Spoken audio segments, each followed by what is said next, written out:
ဒီအပိုင်းကဖုန်းကတစ်မျိုးပဲသုံးရတာလေးလာသလိုခံစားရတယ်။နေရာလဲပူလာတော့ခဏလေးသုံးရင်တော့မှဖုန်းကပူကျစ်လာရော။အားသွင်းပြီးသုံးရင်ပိုဆိုးသုံးတော့မသုံးရဘူး။ဒါဆိုမနေ့ဆိုင်ငါနဲ့ MK မှာတစ်ခါရဲလိုက်ပြလိုက်ပါလား။ဟဲ့ဝယ်ထားတာလဲကြာနေဘူး။ Randy လဲကြံအောင်ကြံမှမလားမသိ။ရပါမလား။ရတာပေါ့ MK က Apple Authorized Service Provider ဆိုတော့ Randy ရှိ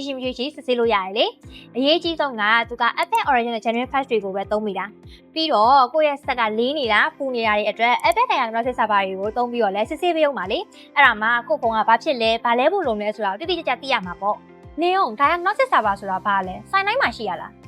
မဟုတ်ဘူးလေအဲ့ဒါက Apple Authorized Service Provider တွေမှာပဲသုံးလို့ရတဲ့ official system လေအဲ့မှာစစ်လိုက်မယ်ဆိုရင် hardware ပိုင်းရော battery နဲ့ display အပြင်အခြားကိုမြင်နိုင်တဲ့ hidden error တွေကိုပါအသေးစိတ်သိနိုင်တယ်။အော်အဲ့လိုလား။ဒါဆိုရင်ဘယ်မှာပဲဝယ်ထား Randy မရှိရင်တော့မှစိတ်ချလက်ချနဲ့နောက်ပြန်လဲကြည့်ဖို့မလို့လဲ MK ပဲသွားတော့မှာပေါ့။